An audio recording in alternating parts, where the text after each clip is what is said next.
vamos lá, vamos dar início à nossa quarta aula da disciplina de Clínica Médica, tá bem? Nas aulas anteriores, nós abordamos já alguns assuntos, né? Na primeira aula, observamos ali como é que o técnico de enfermagem atua na clínica médica e como que é dividido os pacientes por alas correlacionadas dentro do hospital. Na aula 2, nós observamos as principais afecções do sistema circulatório. Na aula 3, as principais afecções do sistema hematopoético. E hoje nós vamos trabalhar as principais afecções do sistema respiratório, né? Por isso que eu passei ali aquele trabalhinho para vocês.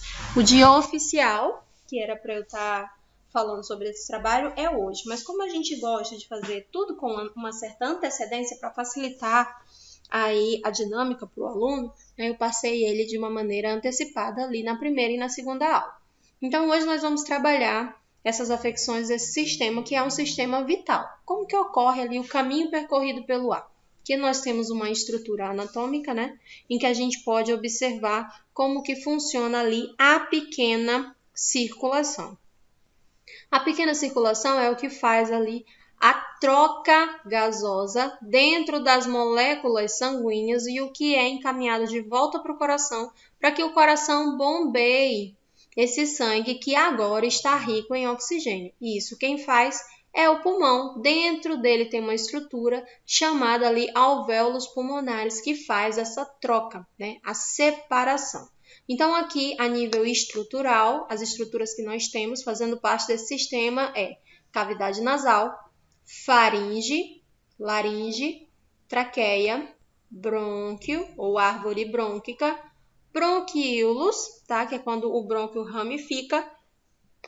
E no final desses bronquíolos nós temos os alvéolos pulmonares, menor estrutura do pulmão e a estrutura que mantém ali as nossas funções vitais, tanto circulatória quanto respiratória. E fazendo parte também desse sistema, nós temos uma musculatura, e essa musculatura recebe o nome de diafragma. A função dele é separar cavidade torácica de cavidade abdominal. Se nós não tivéssemos o diafragma, os órgãos aqui da cavidade torácica ficariam depositados em cima dos músculos, em cima dos órgãos da cavidade abdominal. Então, nós temos aqui um órgão que faz a separação e auxilia no processo de respiração. Então, nós temos aqui a respiração apical. O que é uma respiração apical? É uma respiração que não é de caixa torácica, ela é mais voltada aqui, ó, esse ossinho aqui em cima da clavícula, né? Nós temos aqui essa divisão e a respiração é mais aqui, é uma respiração central. Essa é a respiração apical, muito comum em crianças, idosos, em pessoas que têm ali uma síndrome respiratória, mas que também é treinada no yoga e em outros exercícios respiratórios. Depois nós temos a respiração de peito, que é a respiração mais comum. A maioria das pessoas tem essa respiração e sem exercício algum ela consegue executar.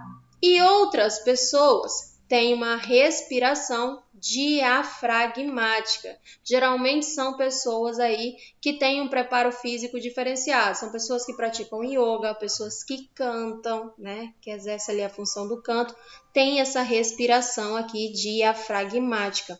Ou também algumas pessoas ali, os atletas, né? Pessoas que praticam atividade física ou que exercitam esse músculo. Aí tem uma respiração diafragmática. E a respiração diafragmática, ela costuma ser mais longa, então mantém o corpo oxigenado por mais tempo do que a respiração de peito, né? Que é aqui a respiração de caixa torácica. Então, qual é o caminho percorrido pelo ar, professora? O ar entra pela cavidade nasal. Dentro do nariz, nós já temos uma barreira de proteção. Nós chamamos essa estrutura de vibriça. São os pelinhos que a gente tem aqui no nariz. Então, ele faz ali o processo de filtragem. Dentro da narina também ocorre um processo de aquecimento do ar, né? Esse ar vem em uma temperatura, que é a temperatura ambiente, e quando ele vai adentrar o nosso organismo, ele já é pré-aquecido no nariz, para que ele entre ali numa temperatura confortável para o organismo sem fazer o ressecamento das mucosas. Então, no nariz, o ar é aquecido e filtrado. A filtragem ocorre, né, através das vibriças das partículas maiores. É por isso que no final do dia, na hora do banho ali, a gente percebe, né, O filtrado, a partícula filtrada, né? A vulgo meleca, que a gente tira aí na hora do banho. Se nós não temos esse pelo no nariz, essa filtragem ela fica deficiente. E aí o nosso corpo tem que contar com glândulas acessórias. E essas glândulas são as amígdalas. Então a amígdala faz aí um processo como se fosse uma esponja, sugando esses micro-organismos que entraram porque o nosso ar está poluído. E quando a pessoa não tem amígdala e ainda tira o pelo do nariz, geralmente ela está mais propensa a desenvolver afecções do sistema circulatório, porque todos esses vírus, fungos, bactérias e partículas ali de poluição que eram para ficar retidas no nariz e nas amígdalas, eles passam direto. Quando eles passam, eles podem se instalar nas estruturas orgânicas. Aí a pessoa pode desenvolver uma faringite, que é uma inflamação na faringe, uma laringite, que é uma inflamação na laringe, pode desenvolver uma inflamação na traqueia ou pode até mesmo desenvolver uma doença de nível pulmonar, tá? Devido aí à ausência dessa resposta do organismo em barrar. Então, nós temos várias barreiras de proteção e essa do nariz é primordial. Depois que o ar entra pela cavidade nasal, ele desce pela raiz brônquica, aqui ó, passando pela faringe, laringe, desce pela traqueia e chega lá na árvore brônquica. Dá seguimento ali o seu caminho, passando pelos bronquíolos e chegando lá no final, nos alvéolos. Quando ele chega no alvéolo, aí eu já tenho aqui, ó, a irrigação sanguínea, que passa na base do pulmão, tá? E é realizado a troca gasosa. Então, a molécula de oxigênio que entrou aqui pelo nariz passa para a corrente sanguínea e pega a molécula de gás carbônico e exala para o meio ambiente. Então, é como se nós fizéssemos o pulmão, ele é responsável pela nossa respiração, como se fôssemos uma plantinha fazendo ali uma fotossíntese, né? Quem faz isso é o nosso pulmão numa estrutura chamada alvéolo pulmonar. E tudo que envolve pulmão, consequentemente, acarreta em problemas no coração, tá? Porque existe a pequena circulação em que envolve coração-pulmão. Quando o ar vem e faz essa troca gasosa, o pulmão devolve ali através da veia pulmonar, né? Através da veia pulmonar, ele leva o sangue rico em oxigênio para dentro do coração. E o coração ejeta esse sangue rico em oxigênio para todo o sistema através da artéria aorta. Então, na grande circulação, o sangue oxigenado corre pela artéria. Na pequena circulação, que envolve coração e pulmão, o sangue oxigenado corre pela veia pulmonar. Vez ou outra cai essas questões aí em concurso e a turma fica meio perdida em relação à resposta, tá? Pequena circulação, sangue oxigenado corre na veia. Grande circulação, sangue oxigenado corre na artéria, ok? É sangue arterial. Das principais afecções que podem acometer esse organismo, o ranking, de primeiro lugar, fica com a pneumonia, né? Que é uma inflamação ali do tecido pulmonar. E essa inflamação pode ser causada por uma infecção viral, por uma infecção bacteriana, por uma infecção fúngica, tá? Essas são as 3 formas de contaminação do indivíduo. Ela pode ser adquirida na comunidade, que é quando ela é adquirida fora de uma unidade hospitalar, ou ela pode ser adquirida dentro da unidade hospitalar. Então, nós temos a pneumonia hospitalar e temos a pneumonia adquirida na comunidade. Se o indivíduo teve acesso a um hospital, ele foi lá ficou um dia internado para investigar alguma doença. No final do dia ele foi embora. Se em 24 horas ou até 48 horas ele desenvolveu os sintomas da pneumonia, essa pneumonia é considerado que foi adquirida dentro da unidade hospitalar. Então ela tem que ser tratada dentro do hospital. O indivíduo vai ficar internado, porque lá dentro do hospital, as bactérias, os vírus e os fungos que tem lá são multiresistentes. Então, se você adquire uma infecção dentro do hospital, ela é uma infecção que pode se manifestar de uma maneira mais grave do que uma pneumonia que é adquirida na comunidade. Então, se o paciente ficou ali internado, não sei, ele foi fazer uma cirurgia, ficou internado ali 72 horas e foi para casa de alta médica e estava tudo bem. E aí, 48 horas depois, ele começa a manifestar sintomas de alguma síndrome respiratória ou até mesmo confirmado ali nele uma pneumonia. Então, a gente considera que ele adquiriu dentro da unidade hospitalar e ele precisa ser internado e passar por um tratamento mais rigoroso para que ele possa ter sucesso no seu tratamento. Tem alguns fatores aqui que predispõem e geralmente é uma baixa resistência orgânica quando a nossa imunidade está baixa. Então, sim, é uma doença oportunista que necessita de uma baixa na minha imunidade para que ela possa se instalar e ela possa desenvolver o seu ciclo natural, que é desencadeando ali no meu organismo uma doença.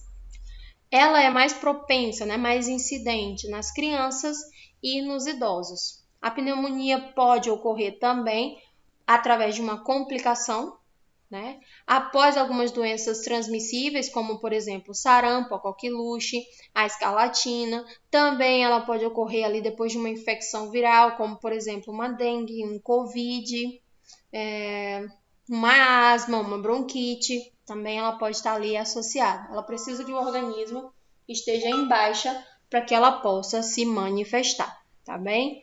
Paciente acamado é mais propenso, tá? E ela pode ocorrer ali devido a um acúmulo de secreção. A gente chama isso de pneumonia hipostática, que é quando a secreção fica ali parada e o paciente não tem um estímulo, tá, de ejetar essa secreção. Então, ele precisa ser aspirado, tá? Isso aí pode decorrer devido à penetração de corpo estranho dentro do pulmão. A gente chama também de pneumonia por aspiração. E é por isso que nós nunca deixamos um paciente se alimentar deitado. Professora, mas o paciente está de sonda. Elevamos a cabeceira num grau de 45. Ninguém come deitado, gente. É igual o bebezinho ali mamando na mamadeira deitado. Não tem como, tem que elevar a cabeceira, porque essa criança pode broncoaspirar, pode entrar comida dentro do pulmão. Né? A mesma coisa de uma pessoa que terminou de comer e vai deitar. Não pode. Se a pessoa está vomitando, tem que lateralizar a cabeça, porque ela pode broncoaspirar. E essa broncoaspiração, na melhor das hipóteses, pode acarretar aí numa pneumonia. Pior das hipóteses, o paciente evolui para óbito por afogamento, que é quando a gente encontra líquido dentro da cavidade pulmonar, ok? Também pode ocorrer aqui uma pneumonia por inalação de gases irritantes. Pessoal que trabalha aí com produtos químicos para limpeza, né? Se o ambiente estiver fechado, essa reação química libera ali um gás e esse gás é tóxico. Por exemplo, alguém aqui já tentou lavar banheiro com quiboa e misturar com outro produto químico e o banheiro está fechado? Dali a pouco a pessoa sai, né, sem conseguir respirar, tossindo bastante, porque o gás que a quiboa, associado a outro produto químico, o gás que ela ejeta é altamente tóxico para as funções respiratórias. Isso eu estou falando de um produto que tem na casa de todo mundo, né? Isso, Douglas, uma vez eu misturei água sanitária e um outro produto que eu só li o rótulo, eu não li do que ele era composto. Eu sei que na composição dele, resumindo, ele era um amoníaco líquido para limpeza. E eu não li, eu só li o nome comercial, né? E ali era limpeza pesada. E eu fui lavar o banheiro e misturei com quiboa. Dali o basculante estava fechado. Eu quase morri.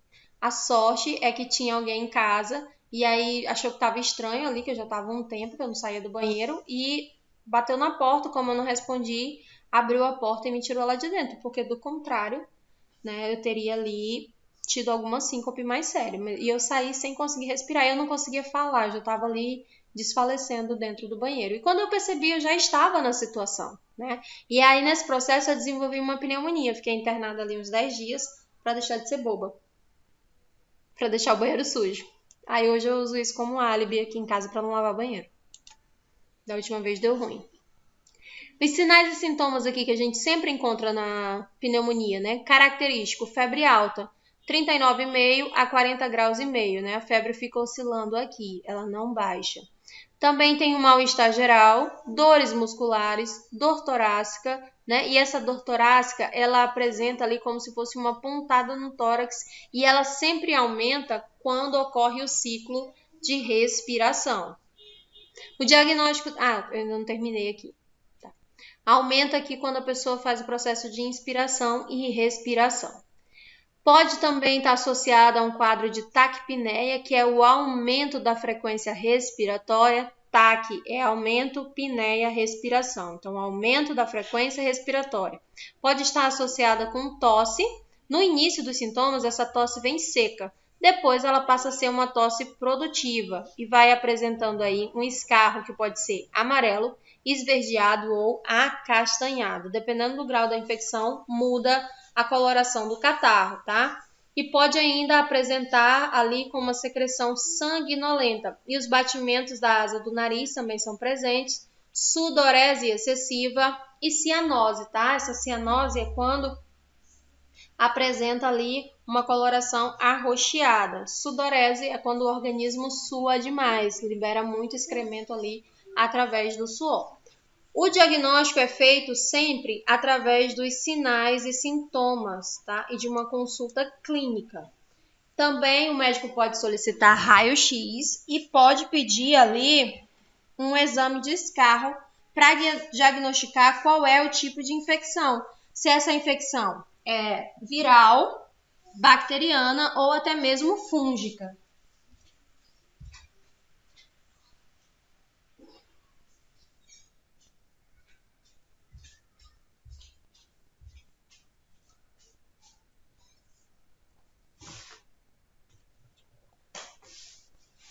E também tem um exame que nós utilizamos, que é o exame da hemocultura. O que é uma hemocultura? Você coletar uma amostra de sangue e deixar ela em meio de cultura.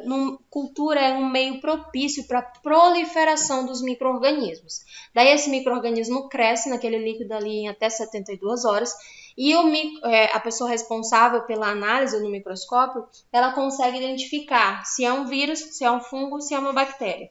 E quando ela identifica qual é o agente causador, ela verifica qual é a medicação que esse agente causador é sensível. Digamos que apresentou ali uma bactéria. Daí ela faz uma testagem dos antibióticos que tem disponível na unidade e verifica quais desses antibióticos aquela bactéria é resistente ou quais desses antibióticos aquela bactéria é sensível, tá?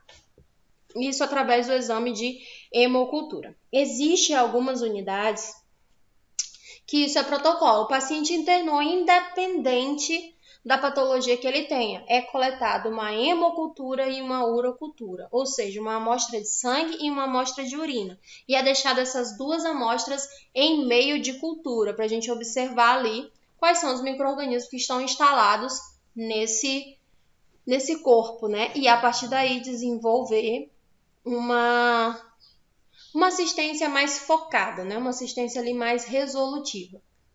E quando você vai prescrever um antibiótico, né, você tem que colocar ali na ficha de antimicrobiano qual é a bactéria e anexar o exame de cultura atrás, para justificar a utilização daquele medicamento. O tratamento é feito com antibiótico, especialmente os antibióticos do grupo da penicilina, por isso que a gente não pode ficar aí bebendo azitromicina por qualquer coisa, porque a azitromicina faz parte do grupo aqui das penicilinas. E quando a gente tiver uma doença mais grave, como por exemplo uma pneumonia, nós não vamos poder curar ela com a azitromicina ou com a amoxicilina, porque o nosso corpo já vai estar resistente a essa medicação. E aí a gente vai ter que usar um antibiótico mais potente. E esse antibiótico mais potente trará mais efeitos colaterais para o nosso organismo. Ofertamos também oxigenoterapia, né? E essa administração pode ser feita via catéter nasal, via máscara ou até mesmo via tenda de oxigênio. A tenda de oxigênio agora, nas manifestações do Covid, ela foi muito utilizada por países como Itália, China, Índia também utilizou muito. Aqui no Brasil nós utilizamos muito em São Paulo e no Rio de Janeiro. Aqui no Acre foi pouco utilizado, né? É aquela tenda transparente de plástico em que o paciente fica ali dentro, como se fosse ele ficasse envolto de uma bolha, tá? Para melhorar ali a função respiratória. É indicada para pacientes aqui com dificuldade respiratória. Também realizamos a umidificação do ambiente e administramos expectorantes. Podemos também estar utilizando medicações antialérgicas e analgésicos para que nós possamos combater a febre e aliviar também a dor. Antialérgica não, gente, antitérmica, tá? Temos que deixar o paciente em repouso no leito e oferecer para ele exercícios respiratórios. Quem faz exercícios respiratórios é o fisioterapeuta. Nebulização e hidratação. Daí a gente tem aqui uma outra patologia que nós conhecemos ela como doença pulmonar obstrutiva crônica, que são as DPOC. Anota aí que vocês vão ouvir muito falar, esse paciente é DPOC. Significa que ele tem uma doença no pulmão e essa doença obstrui os brônquios dele e essa doença é crônica, ou seja, não tem tratamento, né? Um tratamento assim para eliminar a doença, é um tratamento paliativo, é para melhorar os sintomas e trazer qualidade de vida para o paciente, tá? A definição dela, ela é uma forma abrangente e é um grupo de doenças, não é uma doença só. Quando alguém falasse para você, esse paciente é DPOC, aí você pergunta, qual é a doença? Né? Porque ele pode ali ter alguma doença que é diferente, né? Porém faz parte de um grupo de doenças que afetam o pulmão. Aí eu separei aqui algumas para vocês, tá? Ele pode ter uma bronquite, ele pode ter uma atelectasia, pode ter asma brônquica ou ele pode ter efizema pulmonar. O que é a atelectasia? Pensa aí num velcro, um velcrozinho fechado. É assim que fica o brônquio dessa pessoa. E o brônquio, ele é para ser um caninho assim, ó, um cano livre. Se ele está fechado, o ar não passa. Se o ar não passa, o pulmão não respira. Se o pulmão não respira, o indivíduo faz parada respiratória. Ou essa doença, né? Outra doença aqui, como por exemplo a bronquite, ela diminui por conta de uma infecção, ela diminui o calibre do brônquio. Então o paciente respira, mas ele respira com dificuldade, tá? E esse aspecto aqui a gente pode estar encontrando na bronquite, na pneumonia. Já na atelectasia ela é mais grave, porque ocorre aqui um colabamento, tá? O pulmão, ele fecha mesmo. É como se fosse uma bexiga aí que em vez da gente encher, a gente esvazia, aí as paredes da bexiga vão se juntar, não é? E às vezes fica ali coladinho e a gente tem que ter uma pressão maior ali de oxigênio para que a gente consiga soltar as paredes daquela bexiga. Assim também é com o nosso organismo. Quando nós estamos, né, num ambiente líquido dentro do ventre materno, o nosso pulmão está fechado, do contrário nós morreríamos afogados.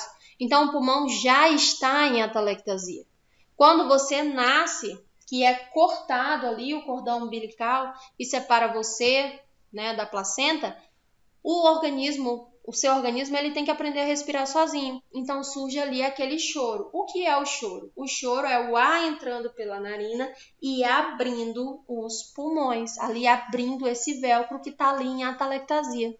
E se a criança não consegue respirar, aí o fisioterapeuta já entra com medidas respiratórias ou até mesmo o médico neonatologista que acompanha já entra ali com oxigenoterapia ou com aspiração. Era muito comum quando a criança nascia ela ser aspirada. Hoje em dia não é mais necessário e nem é indicado.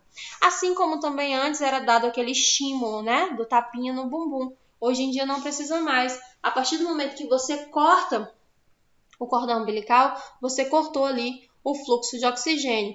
E o organismo da criança, por uma ação natural do instinto de sobrevivência, faz com que a caixa torácica, que já está madura, comece a funcionar por conta própria, ok? Então, quando você respira, o pulmão abre.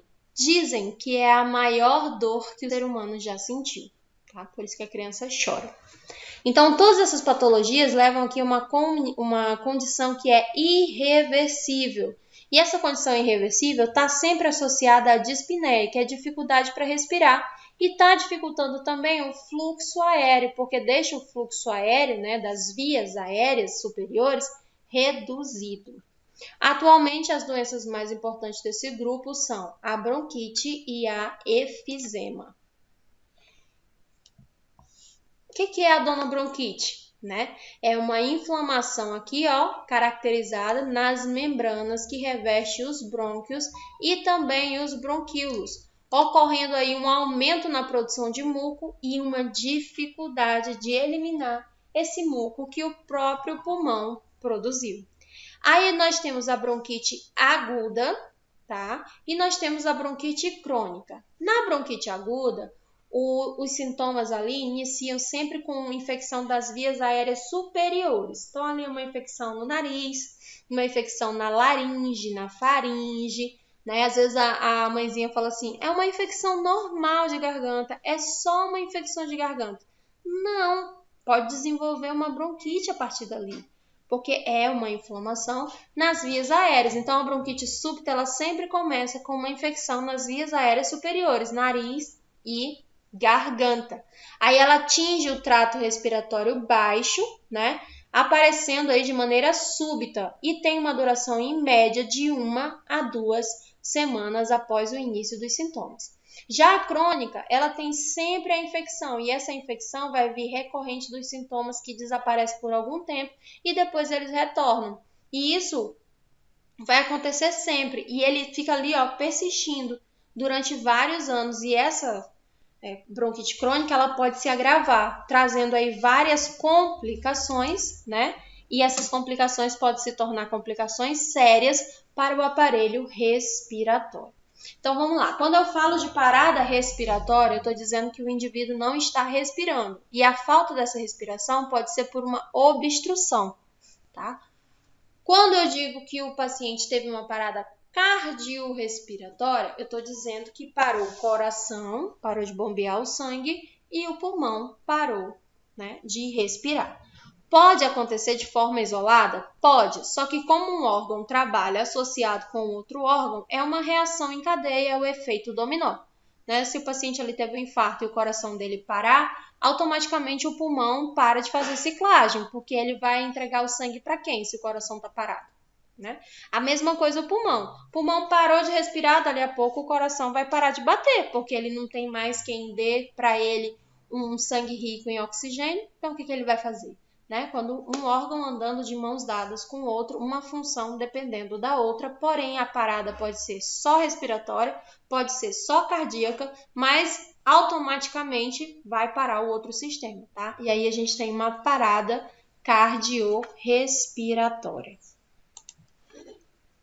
Sinais e sintomas dessa patologia, né? Tosse persistente e tem produção nessa tosse. Não é uma tosse seca, tá? Apresenta uma expectoração com muco purulento. Para quem não sabe, catarro é pus, tá? Catarro é um pus que foi produzido dentro do pulmão. E esse catarro pode ter uma coloração amarelo esverdeado, ou ele pode ter uma coloração acastanhada e pode também ter sangue dentro dessa secreção. E é uma secreção que geralmente é mais frequente pela manhã. Por que pela manhã? Porque durante a noite o indivíduo fica em repouso, né? Então essa secreção também fica ali em repouso. Quando ele levanta, o corpo tenta eliminar esse muco o mais rápido possível. Então ele tem ali aquela tosse chata logo pela manhã, eliminando a produção de muco que o pulmão não consegue eliminar sozinho. Apresenta dispneia, ronco no peito, febre e cansaço fácil. Se você correlaciona sinais e sintomas de bronquite, correlaciona com sinais e sintomas da pneumonia, você vai perceber que a diferença é mínima, porque nas duas tem febre, nas duas tem tosse produtiva, nas duas tem cansaço, nas duas tem dificuldade para respirar, né? Então, como é que o médico faz para diagnosticar uma patologia? Geralmente, o médico coloca que é uma broncopneumonia. Né? Agora, quando ele está numa unidade que ele tem tempo para investigar, para fechar o diagnóstico de uma maneira mais assertiva, aí ele investiga mais a fundo e ele consegue determinar se é uma bronquite ou se é uma pneumonia. Mas, no geral, os médicos colocam que é uma broncopneumonia porque o tratamento é muito parecido. Tá? O diagnóstico é feito através de anamnese, exame físico, raio-x de tórax. Porém, os médicos, os pneumologistas ou ali um alergiologista pode solicitar teste de sensibilidade alérgica para fazer um diagnóstico mais fechado, mais focado, né? Então, ali ele pede um diagnóstico com uma substância de um fator alergênico. Então, existem pacientes aqui, ó, que são alérgicos a, por exemplo, a lã, alérgico à fumaça, alérgico à poeira, a pólen de algumas flores, a pelos, tá, de animais e também a perfumes. Então, a gente tem que saber qual é a causa. Quando a gente sabe qual é a causa, fica mais fácil. Existem algumas pessoas que têm alergia ao tipo de clima da unidade. Então, vocês vão encontrar pessoas por aí que falam, olha, eu vim embora para o sul porque aqui no sul eu tenho qualidade de vida. O meu pulmão fica bem aqui no sul. Ele consegue se adaptar às condições climáticas. Aí no Acre já é mais complicado. E você vai encontrar pessoas que é o contrário. Veio para o Acre porque as condições do pulmão se estabeleceram melhor nesse clima aqui do Acre, tá? E isso é mais comum do que o que a gente imagina.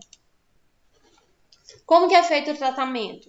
Repouso, medicações, e essas medicações geralmente são medicações broncodilatadoras, né? O que aconteceu ali no bronco? O bronco, ele diminuiu o seu calibre, ó. Ele tem esse calibre aqui como normal, e esse calibre foi fechado por conta da produção de muco ou até mesmo da inflamação. E aí a gente faz uma medicação que tem uma ação broncodilatadora para aumentar, né, o fluxo ali de passagem para o ar.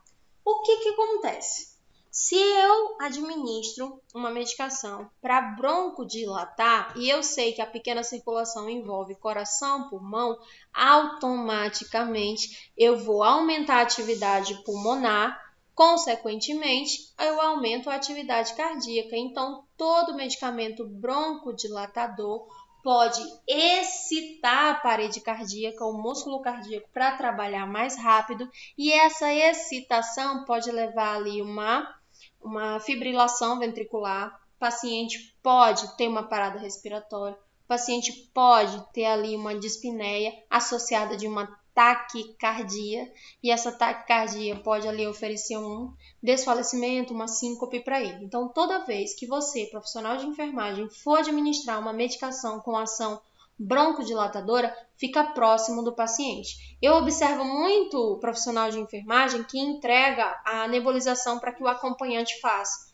Dentro da nebulização tem uma medicação que tem uma ação broncodilatadora. A mais famosa de todas é o Berotec, mas existem várias outras. É por isso que é importante você, enquanto técnico de enfermagem, entender qual é a ação do medicamento, para você entender qual é o efeito esperado e quais são os cuidados de enfermagem que você tem que ter. Então, é inadmissível, tá? Ali você orientar a utilização de medicamentos sem prescrição médica e indicar, por exemplo, eu estava gripado essa semana e eu vi ali um xarope na farmácia que tem uma ação expectorante.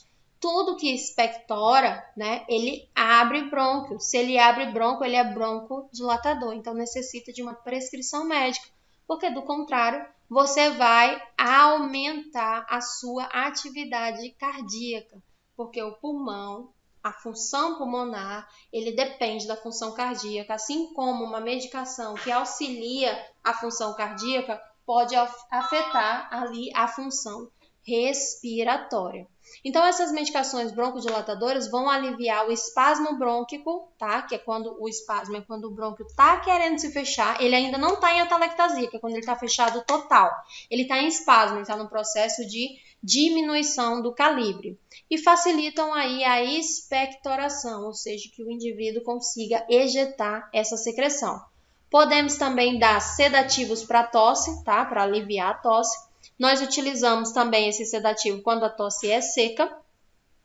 Podemos utilizar antibiótico, tá? Se essa bronquite for de origem bacteriana. Podemos utilizar corticoide. Geralmente nós utilizamos o corticoide quando o paciente não melhora com outra forma de tratamento. Podemos aplicar medicação antihistamínica, porque se for relacionado a uma alergia, medicação que tem uma ação antihistamínica, ele controla, tá, as alergias, utilizados aí na bronquite alérgica, e todos eles podem ser utilizados, só podem ser utilizados com prescrição médica. Podemos administrar um vapor úmido, tá? Os umidificadores são ótimos para quem tem infecções respiratórias, inalações e nebulizações com agentes que são fluidificantes para auxiliar ali na expectoração. Que são medicamentos com ação fluidificantes? Um soro fisiológico, uma água vaporizada. Podemos também estar utilizando, né, o atrovente. O atrovente é um fluidificador, tá? Podemos também oferecer para alguns pacientes, nós temos que modificar ali os hábitos de vida desse paciente, como por exemplo o local de trabalho e até mesmo o clima, tá? Eu dei o exemplo para vocês anterior. Podemos estar incentivando esse paciente a praticar esportes que estimulam a respiração, o fortalecimento, né, do processo respiratório. Esses esportes são natação, ginástica, aeróbica e outras, né? Mas ele só pode fazer esse exercício quando ele estiver fora da crise. Hoje, o SUS, ele aderiu ali como ferramenta para a saúde, ele adere às práticas integrativas. E nas práticas integrativas, os médicos podem estar prescrevendo o yoga, tá? Para estar trabalhando aí a musculatura desses pacientes que têm DPOC. É bem interessante. Os cuidados de enfermagem que nós devemos administrar, né? Manter o ambiente umidificado, aquecido e evitar pó, fumaça e qualquer fator irritante. Observar e anotar todos os dados de expectoração, como por exemplo, a cor do catarro, o aspecto do catarro e a quantidade do catarro. Incentivar ali o paciente a fazer exercício respiratório, tá? E aqui fica a critério dos profissionais de fisioterapia, tá? Deixei aqui, ó, indicados pelo fisioterapeuta. Estimular a ingestão de líquido, tá? E como prevenção aqui da desidratação e também para auxiliar na expectoração. Quanto mais líquido no organismo, mais úmido o organismo fica e mais solta a secreção também vai ficar. Controlamos os sinais vitais e damos ênfase aqui, gente, se a doença está instalada no pulmão e nós sabemos que ela afeta a atividade respiratória, o sinal vital que vai estar alterado aqui é frequência respiratória, seguido de frequência cardíaca. Então, a gente começa a partir de agora a utilizar o raciocínio lógico para a gente entender o processo da manifestação dos sinais e sintomas que o nosso paciente está desenvolvendo naquele momento e, a partir daí, montamos um plano de cuidado para assistir esse paciente da melhor maneira possível.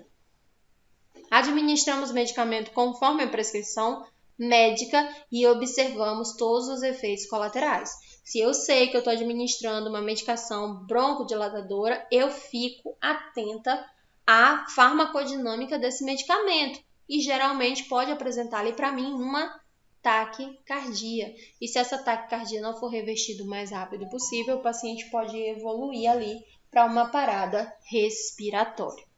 Quando a medicação, né? Aqui, quanto à medicação, a enfermagem deve ter cuidados especiais na administração do broncodilatador, principalmente se ele for administrado por via endovenosa. Uma medicação, assim, que é broncodilatadora administrada por via endovenosa, né? Nós podemos citar aqui de pronto a hidrocortisona. E a hidrocortisona é muito utilizada, né, pelos profissionais da área da saúde, então vocês vão ter contato aí com ela direto. Toda vez que for administrar uma hidrocortisona, que ela faz ali a dilatação do pulmão, é muito importante que você fique observando, faça ela de maneira lenta e observe a sintomatologia clínica do paciente. Deve ser, aí deixei aqui para vocês o cuidado, ó, aplicado lentamente e manter uma vigilância maior nos dados vitais, porque esses medicamentos atuam também sobre os vasos sanguíneos e provocam ali uma vasoconstrição. Orientamos o paciente que é fumante para que, se possível, ele abandone o vício, porque o fumo vai exercer ali uma irritação constante na mucosa dos brônquios e vai fazer com que ocorra uma produção de mais muco, né? E isso deixa ele predisposto para outra complicação, porque o fato do paciente aqui ser DPOC e ele ter bronquite, ele pode evoluir para um efizema.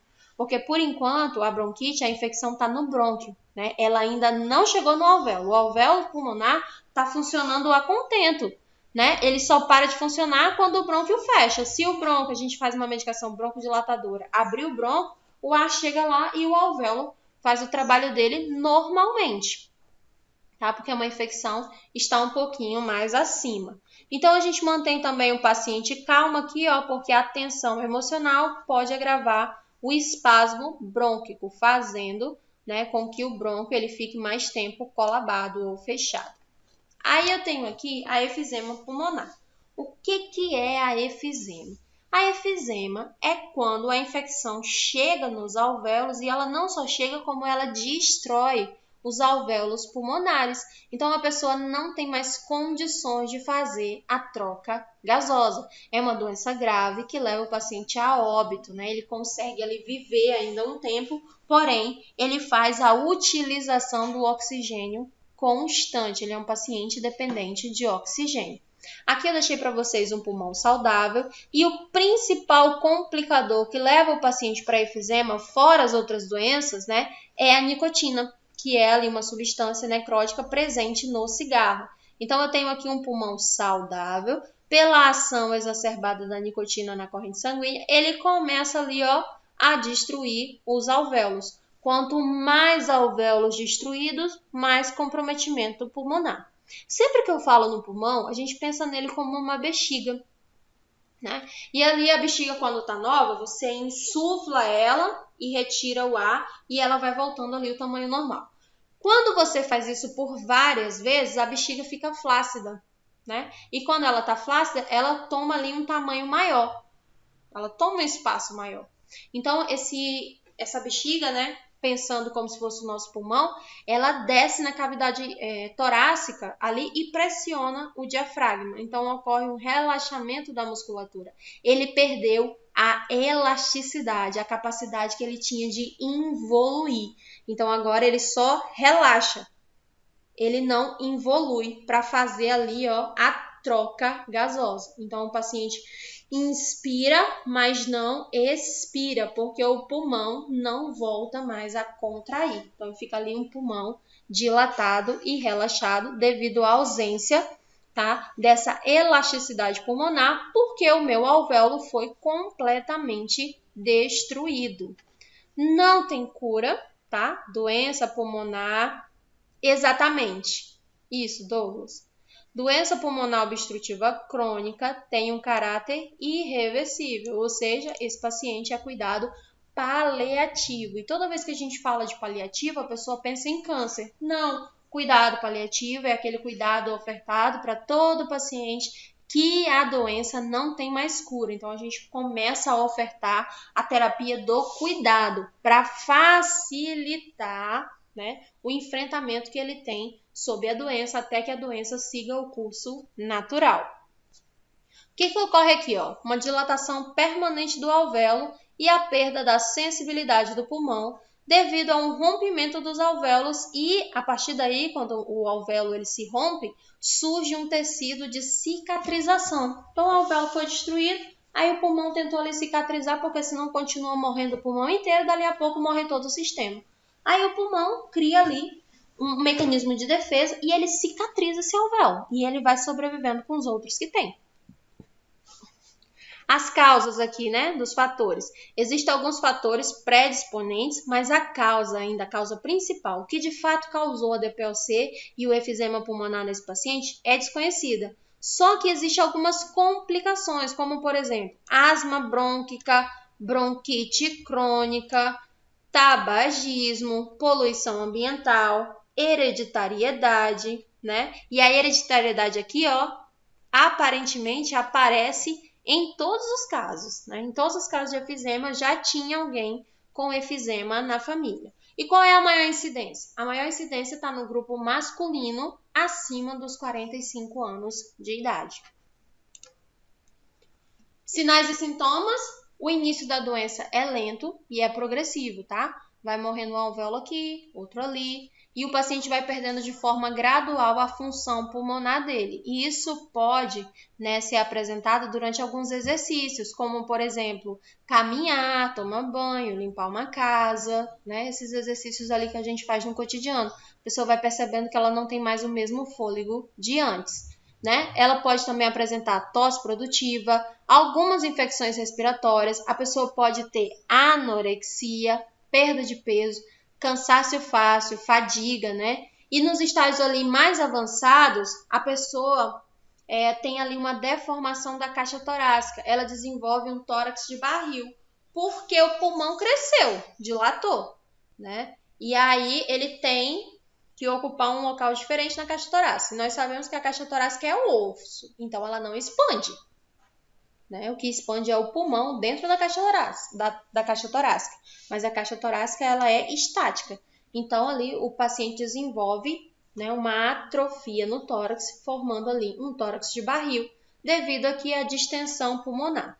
Depois disso, ocorre cianose nas extremidades. O rosto do paciente geralmente é avermelhado ou até mesmo arroxeado, né? E ocorre também uma deformação ali na ponta dos dedos. A ponta do dedo fica mais achatada.